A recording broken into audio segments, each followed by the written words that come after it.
Today I want to talk once more about something German, guilt pride. Guilt pride has its historical predecessors, particularly in Christian religion. But in its contemporary secular and political form, I believe it is a German invention, made in Germany, by Germans and for Germans. As many other things made in Germany, though, it's been found globally useful and became an export hit, an Exportschlager.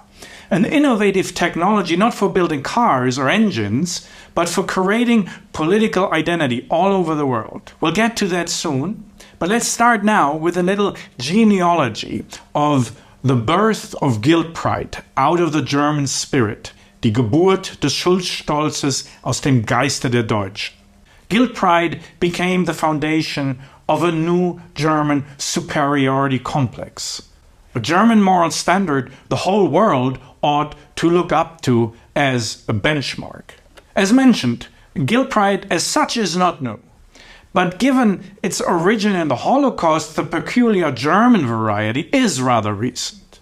Another peculiarity of German guilt pride that makes it so contemporary is it is decidedly post-authentic. Unlike regular guilt, German guilt pride does not come from deep within the individual.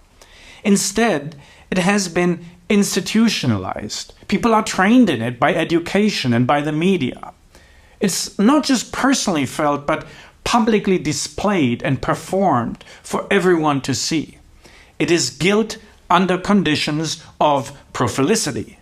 Along with Erinnerungskultur, guilt pride blossomed in the 1990s. This was right after the end of the Cold War, when great geopolitical shifts were taking place. And it was also the time of a generational shift. People who had lived through Nazi times were dead, or dying, or going into retirement. A new generation was taking over. And what's more, the 1990s were also the decade when the new media evolved. TV had just been privatized in most of Europe. The whole media landscape was in turmoil. And soon enough, the internet spread and changed everything. When Erinnerungskultur was massively promoted all over Germany, most powerfully manifested by the gigantic Holocaust memorial in the center of Berlin, which soon became a prime tourist hotspot, not everyone was happy. Especially the older generation was suspicious. They couldn't express it exactly, but many felt something fishy was going on. Here's one example of the early discontent with guilt pride.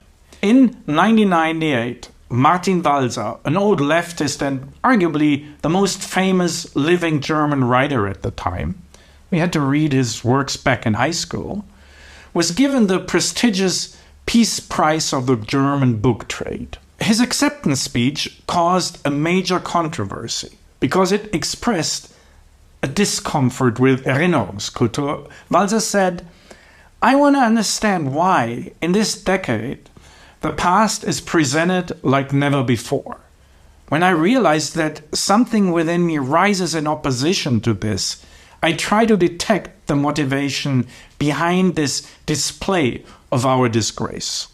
Walser's statement was soon scandalized by the already largely pro-guilt pride German media, academic, cultural, and political scenes.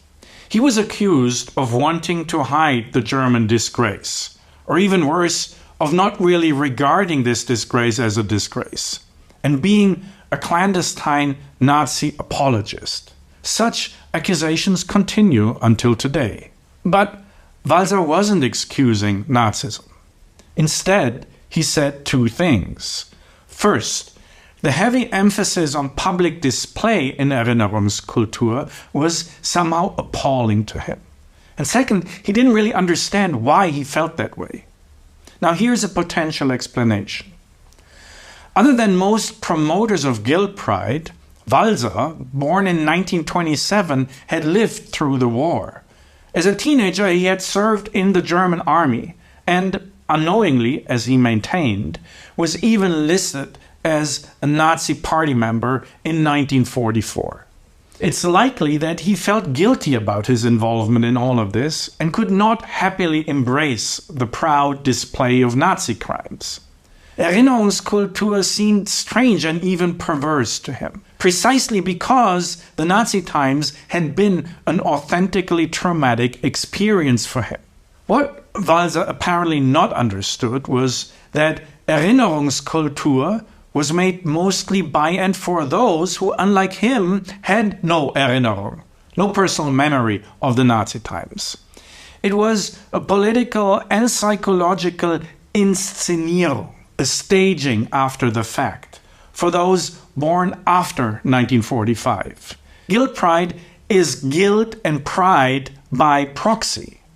Being post-authentic, guilt pride is paradoxically felt about something one did not do oneself. For Walser, a writer still deeply rooted in the age of authenticity, Erinnerungskultur was one huge spectacle, in Guy Debord's sense of this term, of mass and media events full of pompous appearances. The culture of remembrance was an inauthentic culture of an inauthentic remembrance. But then, what other option did the proponents of Erinnerungskultur have? This generation born after 1945 that was now taking over the media and politics found themselves burdened with a negative national profile and with a guilt that they could never authentically feel. And yet they had to identify with this guilt in a world that still conceived of Germany as the nation of the former Nazis. At the same time, a rising identity politics was enabling discriminated groups like blacks or LGBTQ people to embrace their formerly negative image with a new and open pride. But such a direct route to pride was not an option for the Germans. They had been the perpetrators, not the victims. They couldn't stage a proud to have been a Nazi parade. They had to take the detour through guilt to pride. And this guilt was a virtual and a spectacular guilt, a guilt curated as a collective profile. In times of profilicity, collective profile curation has become a prime function of politics. All mainstream German parties from the 1990s until today emphatically promoted Erinnerungskultur. Cultivating a new national profile for Germans has been a centerpiece of their political legitimacy. And it is also central to their current combat against a rising right-wing opposition. Importantly, guilt pride not only works at home in Germany, it also became a popular German expert item, a new technology for building profiles anywhere. The miracle of guilt pride lies in the reversal of the moral code.